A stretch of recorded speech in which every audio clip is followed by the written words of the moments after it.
First class will primarily contact you via SMS or phone call regarding shifts and work and that sort of thing. Occasionally we'll send out an email, and those emails are really important to check, but we'll also send you a text message saying that you have an email, because people don't just naturally check their emails. In terms of communication, that's the way you can expect to hear from anyone at first class and a management level. If you have queries about shifts and concerns about times, or you can't make to a shift or whatever, call the shifts phone, and you'll more often than not, get Gunther. Otherwise, if you've got questions about equipment and how to use it or how to operate a certain console, there is a new phone number, which I'm sure I can put on your screen right now, for for a training officer, and they'll be able to talk you through anything you need to. But if we refer back to what we were saying about asking people on site, try and ask the people there first how to use their equipment, because some of the things that you run into might just be circumstantial for the event that they've set up, and nothing to do with the console itself. But always, if you get stuck, give that training phone number a call, and we can advise you the best way to proceed. If not, solve your problem for you and teach you something new. In your messages, you'll get a number of different codes, and there are so many codes. Eventually you'll work out what they all are, but there's things like AX, LX and VX, which is audio, vision and lighting, and then AV is just general audio visual, so it sort of covers all of it really. There's LR, which is load return, where often you start at a customer's base and then go to site, pack up, load the truck, bring the truck back. LD is a load deliver. SU for setup, SU PD for pack down. Yep. Reset is basically just turning a room around. It's often a combination of pack down and setup. S&D is set and design. Yeah, I think they're the main ones, yeah. Again, there are different roles that they're used within. Like there's speakers prep roles, operator roles. So like your OP is your operator, speakers prep is SP prep. Roving tech as well. Roving tech, yeah. So it's someone who'll float around and cover things off and assist other people.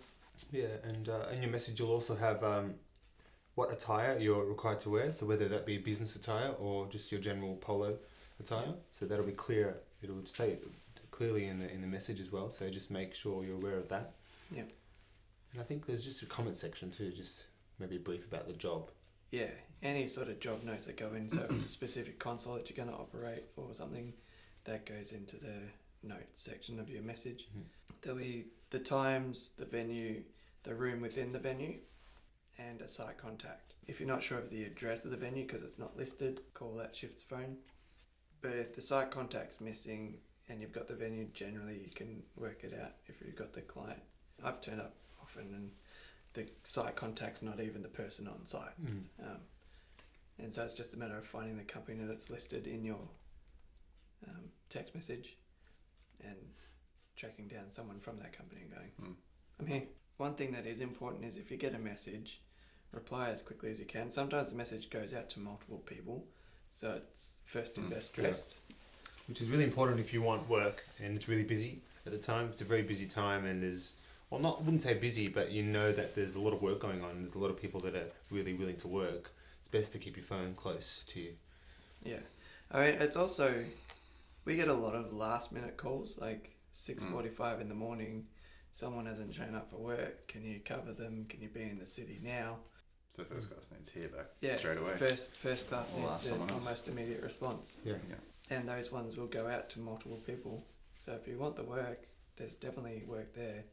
You've just got to be responsive. I know in the last few weeks, and particularly when Gunther's away, the people that replace him, they blanket message all the appropriate people that can suit the job, and it is first in, best dressed, which is why occasionally people get a message going, sorry, job's filled. You've just got to be responsive. Yeah, and I think it's good to keep in the loop. If you notice that it's quiet and you want more work, maybe call Gunther and ask how it's going, how things are. You know, I think if you constantly remind the people, well, Gunther, who's in charge of allocating shifts, you constantly remind that you're keen to work and you're really, you know, you want to work, it kind of lays off kind of that you want to work, so they're willing to probably give you that shift or send you the shift as well to consider you. So always make yourself obvious that you're willing to work and you really want the job. And a similar principle applies in that if you've said no to work for a month or something for some reason, then chances are you might not get a message for the next month. Not necessarily because you can't do the job. It's more just a case of, well, these people have said yes for the last month and you've said no. I'm going to try you less because you just keep saying no. It could be circumstantial, like you weren't in the state for a month and you didn't inform us. And in that case, you need to let us know and let us know when you're back. But in other cases where if you've just had to say no to every shift for a month and then you don't hear anything for a little while, give us a call, prompt us again, remind us that you're available to work. I think, because it's kind of like first class is there to help you and assist you and make it easy for you. But I guess you've got to be honest and communicate with them back, or otherwise it's just kind of you leave it loose and it doesn't work like that. Yeah. And to be honest, we're not going to chase you. We don't have a world of time. We care about how you are and that you're okay, but we're not going to hunt you down if you don't reply for a month. Recently we've had some people that have gone and found full-time work and have just stopped replying to anything from first class. We know that they've got full-time work, but the fact that they haven't, or we found out later, but not from that person either, and the fact that we had to find out through other sources and not directly from that person, well, there's nothing wrong with finding full-time work. I mean, it helps us to know, because we waste time sending you messages that you're not responding to. That other people are there waiting for. It's quite frustrating. Absolutely. So just be responsive, be honest again, let us know what's going on. If you're sick, if you're finding another job, if you have a job and that interferes in your ability to say yes, then let us know. We've got a system that can help us deal with that, and that's all online as well. I believe you guys use online, like the website and that sort of stuff to track all the everything. shifts and availabilities and unavailabilities. You can, if you're unavailable for a day or for an amount of time, you just pop that in on the website, and then after a job, we fill out the form to roster in the hours. Makes things smoother for admin to run things through. Makes life easier for everyone. Really. You will find that you will get reminded within, I think, 12 hours of the shift.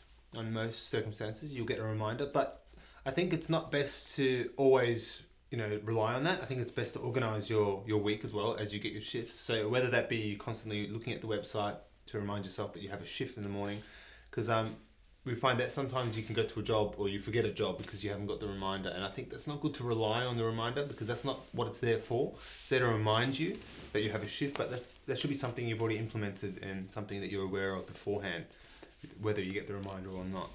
So I think that's something good to just let you guys know. If you say yes to a shift but don't get a confirmation, follow it up. It might be a case of the shift went to someone else, or the confirmation actually didn't get out. If you've got any questions around those things, just clarify them. There's nothing wrong with following up and making sure that you're not missing a message. Yeah.